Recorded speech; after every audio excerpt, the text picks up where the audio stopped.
This is Navdeep Singh. आप देख रहे हैं चैनल दी मैथ। आज हम शुरू कर रहे हैं कंटिन्यूटी की तीन परिभाषाएं हैं, कोशिकी, हैनी की और सीमा पर आधारित उदाहरण। सीमा के उदाहरण से सीखते हैं आज क्या है।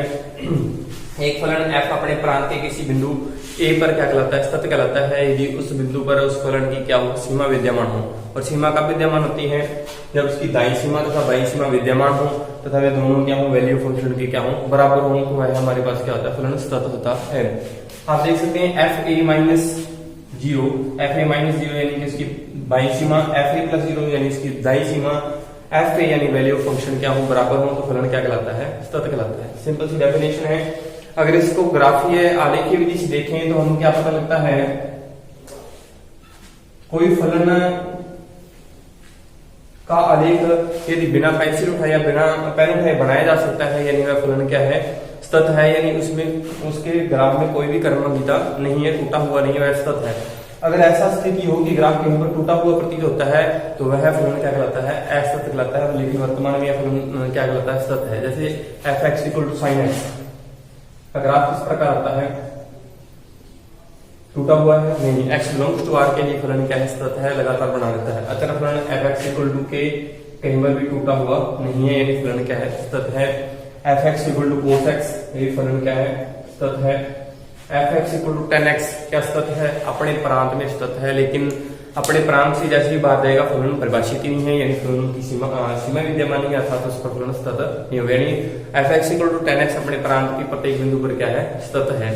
इस प्रकार को सततता की जांच किस प्रकार करनी है, कोशिकी और हैनी की परिभाषा सिद्ध कर सकते हो, लेकिन आप सामान्य डेफिनेशन यानी फॉर्मल जो डेफिनेशन है वो ये है, सीमा की उदाहरण पर आधारित है। जो आपको क्या चेक करना है, आपको सिर्फ तरह चेक करना है कि इस पर दाईं सीमा विद्यमान है, बाईं सीमा विद्यमान है तथा वह वैल्यू फंक्शन के बराबर है या नहीं है। जैसे कि साइन एक्स का देखें, साइन एक्स का ग्राफ किस प्रकार बनता है, हमें साइन एक्स का ग्राफ जीरो पर क्या आता है, जीरो, और पाई बाय टू पर क्या हो जाता है, एक, और फिर पाई पर क्या हो जाता है, वापिस जीरो रहता है। इसी प्रकार माइनस पाई बाय टू पर माइनस एक, और माइनस पाई पर क्या हो जाता है, ये जीरो हो जाता है। माइनस पाई बाय टू और पाई और ए प्लस पाई, ठीक है, एक्स वाई एक्स जीरो पर इसका मान होता है जीरो होता है। इस प्रकार आगे की ग्राफ बढ़ेगा ऐसे, और ये वाला आगे इस प्रकार बनता है ग्राफ। तो ग्राफ में कोई भी क्रमगीता नहीं है, नहीं, ग्राफ क्या सतत है। लेकिन किसी एक बिंदु पर जांच करनी है, जैसे कि पाई बाय टू पर जांच करनी है कि फलन सतत है या असतत है, तो आपको क्या करना होगा, इस बिंदु पर फलन की क्या ज्ञात करनी होगी, दाईं सीमा, बाईं सीमा तथा वैल्यू फंक्शन ज्ञात करना होगा। दाईं सीमा और बाईं सीमा आपको ज्ञात करने, किस प्रकार ज्ञात करते हैं, इसकी वीडियो पहले बना चुके हैं, उस पर आप चेक कर सकते हैं। इस पर प्रश्न करेंगे। वैसे आपको पता है ये ग्राफ क्या है, कोई भी इसमें टूटा हुआ नहीं, बिल्कुल लगातार बन रहा है, कंटिन्यू यानी लगातार है। इसका अर्थ क्या है, फलन क्या है, सतत है। ये तो होगी बात किसी एक बिंदु यानी x बराबर a पर किसी फलन की सततता की जांच आपने किस प्रकार की। लेकिन अगर आप प्रश्न पूछे जाते हैं विवर्त अंतराल और सवर्त अंतराल में आपको किस प्रकार जांच करनी है कि फलन सतत है या असतत है, तो विवर्त अंतराल में कैसे चेक करोगे, यदि फलन अंतराल a b में परिभाषित है, विवर्त अंतराल से डायरेक्ट से दर्शाते हैं, विवर्त अंतराल में क्या है, परिभाषित है, यानी वो उसमें क्या है, डिफाइन है, तो आपको चेक करना है कि फलन क्या है, सतत है या असतत है। यदि अंतराल के प्रत्येक बिंदु पर क्या हो, फलन सतत है, तो फलन क्या कहलाता है, एक्स अंतराल ए बी में क्या कहलाएगा, सतत कहलाएगा। अंतराल ए बी में क्या कहलाएगा, सतत कहलाएगा। यदि ऐसा नहीं है तो फलन क्या होगा, असतत होगा।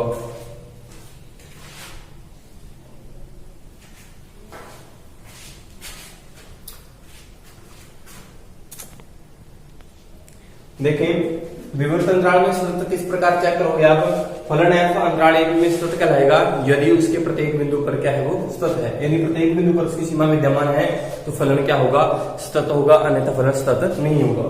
सवर्त अंतराल में इंपॉर्टेंट है, ये काफी बार पूछते हैं। सवर्त अंतराल में आप किस प्रकार चेक करोगे, मान लेते हैं फलन एफ अंतराल सवर्त अंतराल ए बी में क्या है, परिभाषित है, तो आपको तीन चीजें चेक करनी होगी। विवर्त अंतराल ए बी में क्या होना चाहिए, वो सतत होना चाहिए। दूसरा क्या चेक करोगे, ए पर उसकी क्या विद्यमान होती है, दाईं सीमा विद्यमान, दाईं सीमा विद्यमान का अर्थ है एफ ए प्लस जीरो विद्यमान हो और वैल्यू फंक्शन यानी ए पर क्या एफ ए के बराबर हो। बी पर उसकी क्या विद्यमान होती है, बाईं सीमा यानी एफ ए माइनस जीरो विद्यमान हो, sorry b f b minus zero विद्यमान हो तथा वह किसके बराबर हो, एफ बी के बराबर हो, तो फलन क्या कहलाता है, सतत कहलाता है। ये तीनों चीजें इसमें किसी फलन में अंतराल ए बी के लिए सत्य है तो फलन क्या कहलाएगा, अंतराल स्वतंत्र अंतराल ए बी में क्या कहलाता है, सत्य कहलाता है। क्लियर, पता लग गया आपको, बिल्कुल आसान सी परिभाषा थी इसकी। एक क्वेश्चन देखते हैं f x equal to sine x का, आपको किस प्रकार सत्यता की जांच होगी। देखिए थोड़ा, f x equal to sine x, f x equal to sine x की हमें जांच करनी है। X equal to pi by 2 पर क्या फलन सतत है या असतत है, क्या फलन सतत है या असतत है। वैसे हमें पता है ग्राफ से हम देख सकते हैं फलन सतत है, लेकिन किसी एक बिंदु पर आप किस प्रकार ज्ञात करोगे फलन सतत है या असतत है, तो आपको उसकी क्या ज्ञात करनी है, वैल्यू फंक्शन ज्ञात करना है पहले तो value of function at x equal to pi by 2, f pi by 2 equal to sine pi by 2, और साइन पाई बाय 2 क्या होता है हमारे पास 1। क्लियर, अब हमें क्या ज्ञात करनी है, इसकी दाईं सीमा एफ ए माइनस 0। तो हम किस प्रकार लिखेंगे इसको, limit h tends to 0 f a हमारे पास क्या है पाई बाय 2, तो हम क्या ज्ञात करेंगे पाई बाय 2 पर ज्ञात करनी है हमारे पास, तो कहेगा पाई बाय 2 माइनस एच, तो हम क्या लिखेंगे पाई बाय 2 माइनस एच, तो हमारे पास क्या आएगा limit h tends to 0 f pi by 2 minus h, इस फलन में लिखेंगे sine pi by 2 minus h, sine pi by 2 minus h cos h, limit h tends to 0 cos h, and cos h is cos h tends to 0, then cos h equal to 1, cos h equal to cos 0 1, f a minus 0 equal to 1. Now f a plus 0 right hand limit h dash to 0 f pi by 2 plus h, limit h tends to 0 pi by 2 plus h यानी sin pi by 2 plus h, and sin pi by 2 plus h is also cos h, sin cos h, ये तो पता है sin pi by 2 plus h क्या होता है cos h, और h tends to 0 it means cos 0 यानी 1, यानी f a plus 0। अब हमें क्या देखते हैं, f a minus 0 विद्यमान है और बराबर किसके है, f a plus 0 के विद्यमान है, और यह किसके बराबर है, वैल्यू ऑफ फंक्शन यानी f a के बराबर है, यानी तीनों बराबर है पार्ट, अर्थात x बराबर a पर इसकी सीमा विद्यमान है, और सीमा विद्यमान है अर्थात सीमा पर आधारित अवधारणा क्या कहती है, x बराबर पाई बाय 2 पर दिया गया फलन क्या होगा, सतत होगा। क्लियर, सततता पूरी है, कोई दिक्कत नहीं है।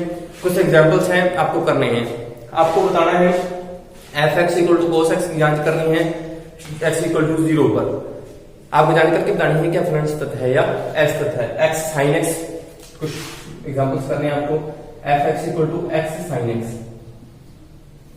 आपको जांच करके बतानी है एक्स इक्वल टू 0 पर क्या फलन सतत है या असतत है। ठीक है, ये तो क्लियर हो गया आपकी सततता। अब कोई फलन मान लेते हैं, कोई फलन ऐसा है जिसमें क्या आती है, उसके आलेख को बनाने में क्या आती है, क्रमहीनता आ जाती है, यानी उसका फलन पैसे बिना पैसे उठाए नहीं बनाया जा सकता है, तो वह क्या कहलाता है, डिसकंटिन्यू कहलाता है, यानी असतत कहलाता है। जैसे एक उदाहरण के लिए देखें, F x equal to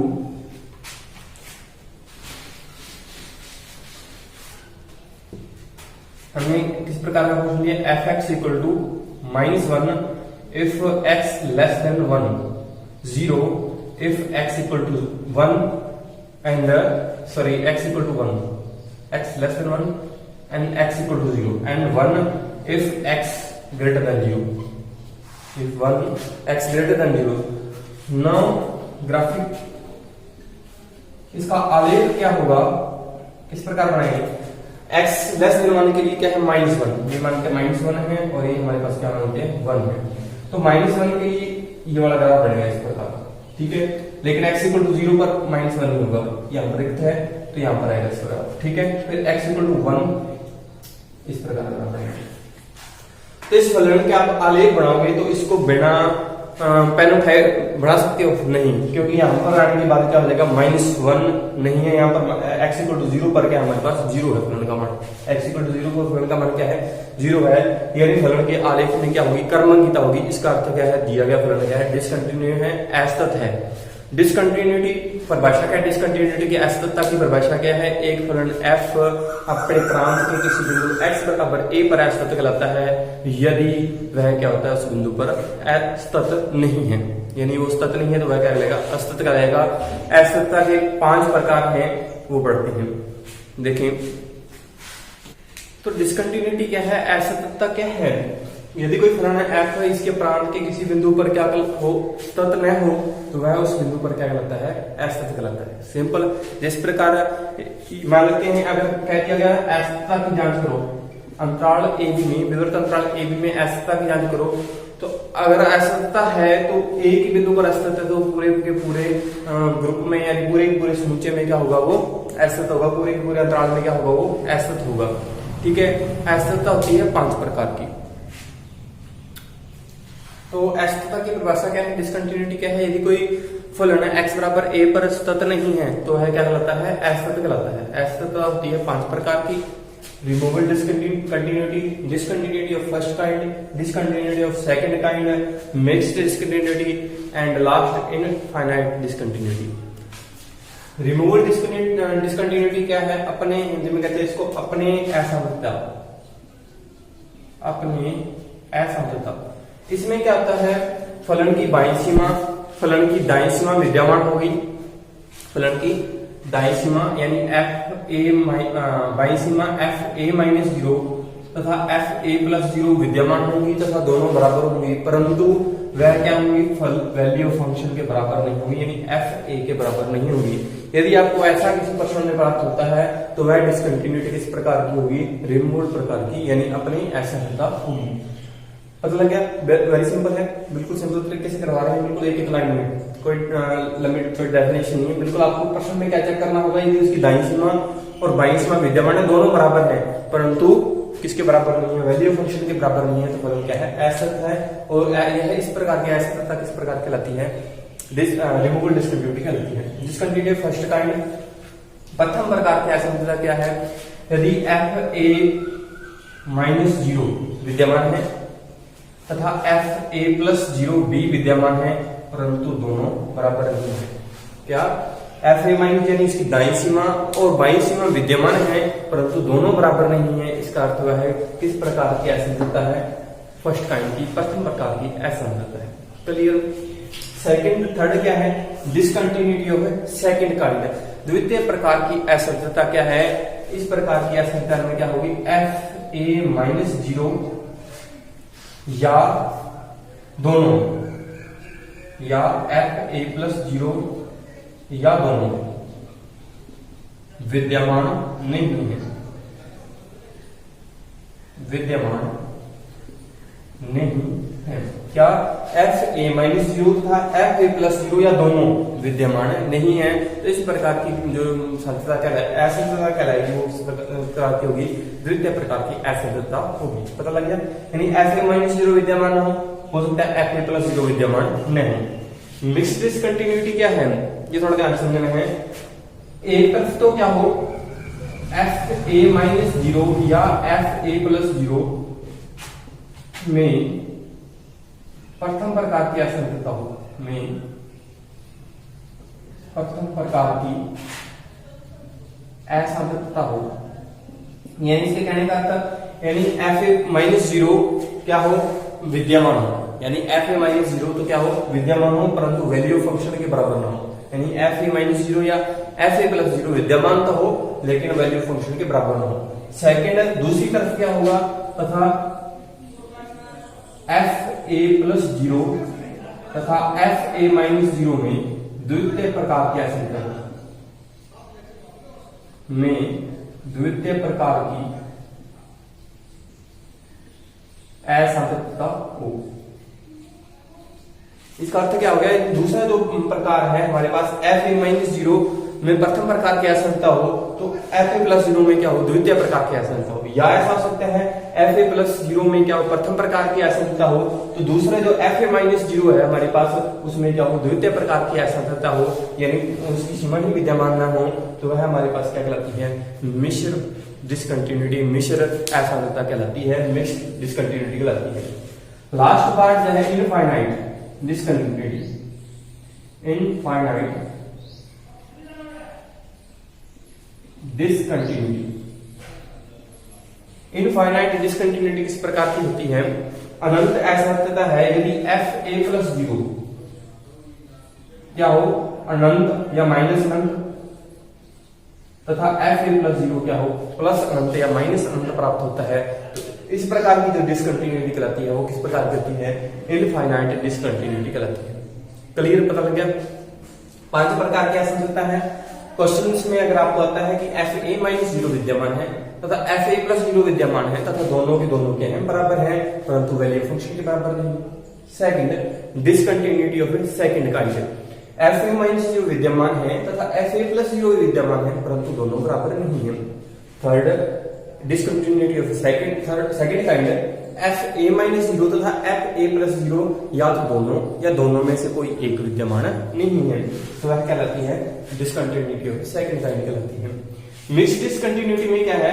F a minus zero या एफ ए प्लस जीरो में प्रथम प्रकार की हो तथा दूसरे प्रकार में क्या हो, एफ ए प्लस। इसमें थोड़ा सा शुद्ध कर रहे हैं, दोनों आएंगे इसमें, तथा लगा देते हैं, तथा दोनों विद्यमान नहीं है, दोनों विद्यमान नहीं है। परंतु इस प्रकार में क्या होगा, एफ ए प्लस जीरो, यानी मिक्स्ड डिसकंटिन्यूटी में क्या होगा, एफ ए प्लस जीरो या एफ ए माइनस जीरो दोनों में से एक विद्यमान है।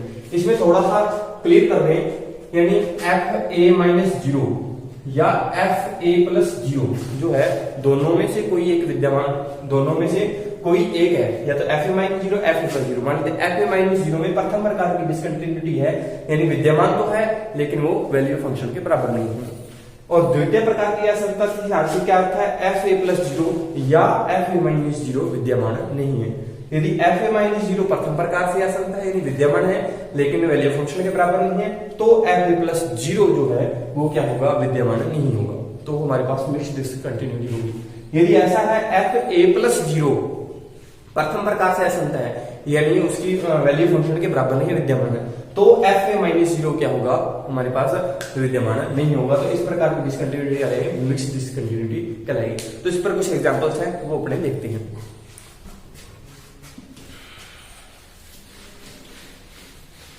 चार क्वेश्चन है, चार क्वेश्चनों को देखते हैं, कंटिन्यू है या डिसकंटिन्यू है। डिसकंटिन्यू है तो किस प्रकार के हैं, पांचों प्रकार से अपने को चेक करनी है। क्वेश्चन नंबर 1 देखते हैं। क्वेश्चन नंबर 1 हमारे पास क्या देखा है, F x equal to sine 1 upon X, और if X not equal to zero, zero if x equal to zero. सभी चारों percent X equal to zero पर हमें डिसकंटिन्यूटी या कंटिन्यू की जांच करनी है। पहले हम क्या ज्ञात करेंगे, मैंने आपको बताया था एक क्वेश्चन साइन एक्स का किया था, हम क्या ज्ञात करेंगे, वैल्यू ऑफ फंक्शन ज्ञात करेंगे। कहां पर, जिस बिंदु पर अपने को फलन की जांच करनी है, यानी at x equal to zero. तो एफ जीरो हमारे पास क्या होगा, एक्स इक्वल टू जीरो पर फलन की वैल्यू क्या है, जीरो है। क्लियर। फिर अपने क्या ज्ञात करेंगे, एफ ए माइनस जीरो यानी जीरो माइनस जीरो, यानी बाई सीमा limit h tends to zero f zero minus h. तो हम इसमें मान लिखेंगे limit h tends to zero, तो यहाँ पे क्या आएगा साइन माइनस 1 अपॉन एच।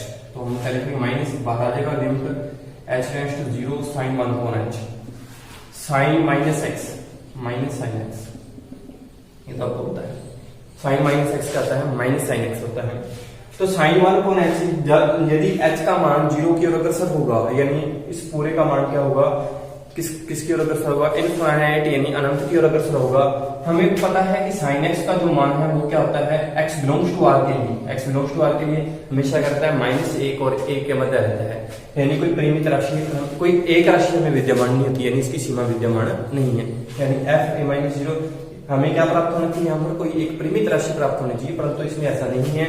परिमित राशियां तो हैं परंतु वो निश्चित नहीं है, कोई एक नहीं है, तो इसलिए यह है सीमा इसकी विद्यमान नहीं है। तो यहाँ पर क्या लिखेंगे, एफ जीरो माइनस जीरो विद्यमान नहीं है, परिमित रूप से विद्यमान, ऐसा लिख सकते हैं, परिमित रूप से विद्यमान नहीं है।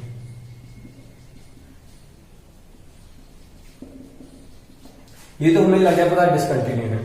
अब हम जांच करते हैं कौन से प्रकार की डिसकंटिन्यूटी है, प्रथम सेकंड कौन से प्रकार की है। प्रथम प्रकार की तो नहीं है, क्योंकि प्रथम प्रकार में अपने साध्यता जो है, अपने साध्यता में क्या होता है, हमें क्या होना चाहिए, दोनों सीमाएं क्या होनी चाहिए, विद्यमान होनी चाहिए। तो इसमें सीमा विद्यमान नहीं है, यदि प्रथम प्रकार की संतता नहीं है तो हमें चेक करनी है सेकंड प्रकार की। सेकंड प्रकार में क्या होता है, विद्यमान नहीं होती, हो सकता है सेकंड प्रकार की हो। यदि f0+0 यानी इसकी बाईं सीमा, अब f0+0 ज्ञात करेंगे तो क्या आएगा, limit h tends to 0 f0+h। तो हम क्या लिखेंगे यहाँ पर, limit h tends to 0 sin 1/h, और sin 1/h विद्यमान नहीं होगा, यानी f0+0 परिमित रूप से विद्यमान नहीं है। सीधा लिख देता हूं मैं, विद्यमान नहीं है, विद्यमान नहीं। यदि विद्यमान नहीं है तो कौन से प्रकार की असंतता है, ये द्वितीय प्रकार की असंतता है। पार्ट 3 है लेकिन द्वितीय प्रकार के इसका नाम है। अतः x बराबर 0 पर द्वितीय प्रकार से असतत है, द्वितीय प्रकार से असतत है। क्लियर, यानी असतत है और कौन से प्रकार से, द्वितीय प्रकार से। टाइप ऑफ थर्ड, तीसरा पार्ट है डिसकंटिन्यूटी का, लेकिन इसका नाम क्या उसका, द्वितीय प्रकार के असतत है। पहला क्वेश्चन कंप्लीट। दूसरा क्वेश्चन देखें, दूसरा क्वेश्चन क्या है, यहाँ पर x है, यहाँ पर क्या आ रहा है, x आ रहा है हमारे पास। तो हमें किस प्रकार ज्ञात करेंगे वो देखें।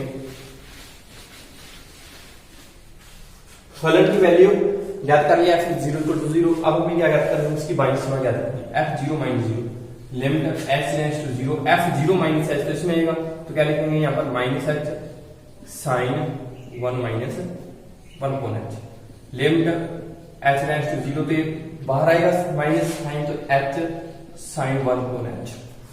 अब लिमिट रखेंगे 0, ठीक है। अब मैंने क्या बताया था, sin 1/h का मान पिछले जस्ट क्वेश्चन में किया कि -1 और 1 के मध्य राशि, -1 व 1 के मध्य परिमित राशि, और जब इसका मल्टीप्लाई आप 0 से करोगे तो इसका आंसर क्या आएगा, 0। यानी f0-0 अपने पास क्या है, 0 आ रहा है। अब हमें क्या ज्ञात करनी है, f0+0 यानी दाईं सीमा ज्ञात करनी है, limit h tends to 0 f0+h। तो हम क्या लिखेंगे, limit h tends to 0 h sin 1/h। तो h sin 1 अगर सेम आएगा तो आंसर क्या आएगा इसका, 0। यानी f0+0 भी क्या आ गया, 0। यानी हमारे पास वैल्यू फंक्शन 0 है, दाईं सीमा f0+0 भी 0 है, और f0-0 यानी बाईं सीमा भी इसकी क्या है, 0 है। यानी तीनों 0 है और बराबर है। इसका अर्थ क्या है, यह फलन क्या है, x बराबर 0 पर क्या है, स्थित है। Clear. Third question, third question हमारे पास क्या है, इंपॉर्टेंट क्वेश्चन है थर्ड। देखिए क्या हमारे पास x e⁻1/x upon 1 + e⁻1/x and 0 if x not equal to 0, if x equal to 0। x equal to 0 पर हमें जांच करनी है कि दिया गया फलन सतत है या असतत है। देखें किस प्रकार से ज्ञात करेंगे। पहले क्या ज्ञात करेंगे, हम वैल्यू फंक्शन ज्ञात करेंगे। तो value of function x equal to 0, x equal to 0 पर f0 equal to 0 हमारे पास प्राप्त हो गया। अब हम ज्ञात क्या करेंगे, f0-0 यानी बाईं सीमा, limit h tends to 0 f0-h। तो f0-h हमारे पास क्या आएगा, लिमिट h टेंड्स टू 0। तो इसमें मान लेंगे तो क्या आएगा, -h e⁻1/-h upon 1 + e⁻1/h। e⁻1/h है, यानी e⁻x मान लें तो क्या आएगा, e⁻x 1/e⁻x आएगा। तो x का मान जैसे ही क्या होगा, अनंत की ओर अग्रसर होगा, तो e⁻x का मान भी क्या होगा, इनफाइनाइट की ओर अग्रसर होगा। तो हमारे पास क्या है, 1/इनफाइनाइट आएगा, यानी क्या प्राप्त होगी, 0। यानी h का मान यदि किसकी ओर अग्रसर है, 0 की ओर अग्रसर है, तो e⁻1 - h का जो मान है वो क्या होगा, 0 होगा। तो ये फलन में पहले से 0 है, तो क्या आएगा, 0 × 0 1 + 0, यानी वैल्यू f0-0 क्या आ गया हमारे पास, 0 प्राप्त हो गया। क्लियर। सेकंड हमें क्या देखना है, हमें यह देखना है इसकी दाईं सीमा f0+0। तो हमारे पास क्या आएगा, limit h tends to 0 f0+h। तो लिमिट h टेंड्स टू 0, तो हम वैल्यू लिखेंगे h e⁻1/h + e⁻1/h। क्लियर। लेकिन यहाँ पर जैसे आप जीरो वैल्यू पुट करोगे e⁻1/h तो वो क्या हो जाएगा, इनफाइनाइट हो जाएगा। लेकिन आप इसे सॉल्व भी कर सकते हो किस प्रकार, अंश और हर में क्या कर देंगे, e⁻1/h से क्या कर देंगे, डिवाइड कर देंगे। लिमिट h टेंड्स टू 0 तो डिवाइड करेंगे तो ये तो कट जाएगा, वो कौन में क्या आएगा, e⁻1 - h प्लस 1 ये कट जाएगा, ठीक है। अब जब इसकी वैल्यू 0 के अग्रसर होगी तो इसका मान क्या होगा, 0 के अग्रसर होगी, क्या आएगा 0.0 + 1 = 0। वैल्यू फंक्शन भी 0, दाईं सीमा बाईं सीमा भी क्या रहे हैं 0, यानी हमारे पास क्या है f0 - 0 = f0 + 0 = f0। इसका अर्थ क्या है, फलन x बराबर 0 पर सीमा विद्यमान है, इसका अर्थ क्या है x बराबर a पर दिया गया फलन क्या है, सतत है। तीसरा क्वेश्चन कंप्लीट है।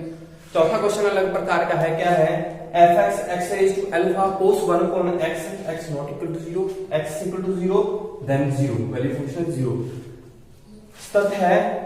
तो हमें ज्ञात करना है अल्फा के लिए, अल्फा का कौन सा प्रतिबंध होगा जिसके लिए दिया गया फलन x बराबर 0 पर क्या होगा, सतत होगा। तो हमें सतत तो दे रखा है, हमें अल्फा के लिए वह प्रतिबंध ज्ञात करना है जिसके लिए क्या हो, फंक्शन में विद्यमान हो। तो क्वेश्चन नंबर 4 देखें क्या आएगा, अल्फा का प्रतिबंध ज्ञात करना है fx = x⁴ cos 1/x if x not equal to 0 if x equal to 0 then 0 1/x। Clear. अब हमें पता है वैल्यू फंक्शन क्या है इसकी, वैल्यू ऑफ फंक्शन f0 0 पर बात करें, f0 = क्या आ गया, 0 आ गया। क्लियर। थोड़ी साइड डाल देते हैं। तो हमें इसकी बाईं सीमा ज्ञात करेंगे, क्या ज्ञात करेंगे, बाईं या दाईं सीमा, कोई भी सीमा ज्ञात कर सकते हो, अपनी मर्जी है। जैसे दाईं सीमा ज्ञात कर लेते हैं, तो दाईं सीमा सतत होगा कब,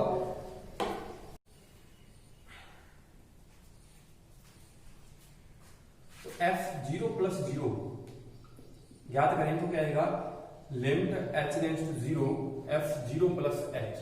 तो वैल्यू जैसे पुट करेंगे तो लिमिट h टेंड्स टू 0 तो क्या हो जाएगा, h⁴ cos 1/h। ठीक। अब हमें पता है cos 1/h एक परिमित राशि प्राप्त होगी, यानी इसके मल्टीप्लाई हमें क्या आना चाहिए, 0 आना चाहिए, तभी हमारे पास f0 + 0 का मान क्या होगा, 0 होगा। अब इसका मान 0 कब होगा, जब इस पूरे जो फंक्शन है तरह x⁴ जो फंक्शन है इसकी वैल्यू क्या हो, 0 हो। तो इसकी वैल्यू कब 0, क्योंकि ये तो एक परिमित राशि आएगी, 1/h के लिए क्या प्राप्त होगी, परिमित राशि प्राप्त होगी। लेकिन यहाँ के लिए हमें क्या चाहिए, परिमित राशि के रूप में क्या चाहिए, 0, तभी हमारे पास क्या होगी, वैल्यू फंक्शन क्या होगी, 0 प्राप्त होगी। तो इस 0 के लिए हम क्या करेंगे, या h⁴ का मान 0 आना चाहिए। यदि अल्फा का मान 0 से कम है, अल्फा का मान 0 से कम है यानी माइनस में है, तो यदि h का मान क्या आएगा, जैसे -1 मान लिया तो 1/h आ जाएगा, और 1/h क्या हो जाएगा, h टेंड्स टू 0 के लिए इनफाइनाइट हो जाएगा, इसकी स्थिति नहीं होगी।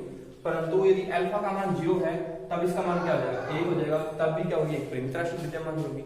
यदि अल्फा का मान क्या होगा, >0 होगा, तब इसका मान क्या होगा, कितनी भी उच्चतम घात होती रहे, h का मान यदि 0 है तो वैल्यू फंक्शन भी क्या होगी, 0 होगी। यानी अल्फा >0 के लिए f क्या है, f क्या होगा, सतत होगा। अल्फा >0 के लिए दिया गया फलन क्या होगा, सतत होगा। आज की वीडियो के लिए इतना ही, फिर मिलते हैं नेक्स्ट वीडियो में।